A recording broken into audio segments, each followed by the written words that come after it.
Então, galera, dando continuidade à nossa série de vídeos relacionados ao sistema VRF, hoje nós vamos abordar um assunto bem interessante que é VRF não funciona e também não exibe código de erro, tá? Não é algo incomum de acontecer nos equipamentos do tipo VRF, onde o usuário ele liga a unidade evaporadora, tá? Ela começa a funcionar apenas a unidade interna, porém a unidade externa não entra em funcionamento. E quando você verifica no display de 7 segmentos da máquina, também não exibe nenhum código de erro, tá? Então, nessas condições, quais podem ser as principais causas? Tem diversos fatores que podem ocasionar isso, tá? Porém, eu vou resumir em dois que são os principais, que eu considero a principal causa para essas duas ocorrências em sistema VRF, tá?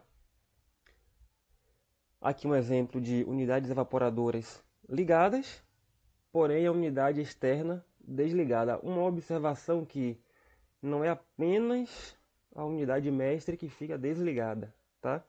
Toda a combinação, caso possua unidades escravas, esse sistema, eles também não vão entrar em operação e também provavelmente não exibirão código de erro. Isso fala em grande maioria dos fabricantes. Possa ser que exista algum fabricante no mercado que, nas situações que iremos abordar, ele exiba algum código de erro, tá? A primeira dela, galera, é a temperatura do óleo, tá?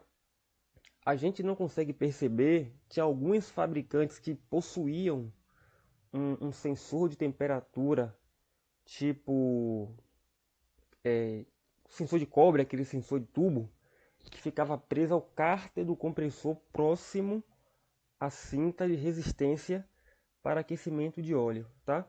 Ele era responsável por monitorar a temperatura do óleo, onde a mesma teria que estar acima de 40 graus, tá?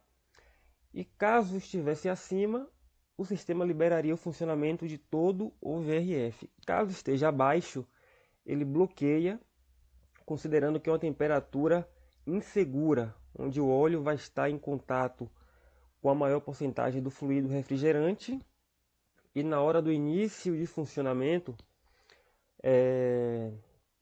vai ocorrer um processo de, podemos dizer, lavagem, não é? O fluido refrigerante, ele ao se evaporar ali no processo de compressão, ao aquecer, esse óleo vai ser retirado em quantidade do cárter e poderia gerar um dano ao compressor, tá? Então, quando a temperatura do óleo ela está abaixo dos 40 graus, geralmente isso é dado por maioria dos fabricantes, o equipamento não entra em operação e também não exibe um código de erro, não tem um código de erro específico para baixa temperatura de óleo. Alguns fabricantes têm parâmetros que informam o nível de óleo, mas não a temperatura dele, tá? A gente não consegue ver, mas internamente no compressor existem sistemas que monitoram a temperatura, tá? Então, uma das principais causas é essa, a baixa temperatura do óleo, né? Para evitar partidas inundadas, coisas que possam vir a acarretar um dano no compressor. E isso pode ser ocasionado por quê? Na grande maioria dos casos, por dois motivos. Ou o disjuntor que permaneceu desligado por um longo período, por mais que o equipamento esteja com alguma falha operacional ou esteja desligado, as unidades internas, o ambiente, o espaço esteja desabitado, não mantenha os disjuntores desligados, tá?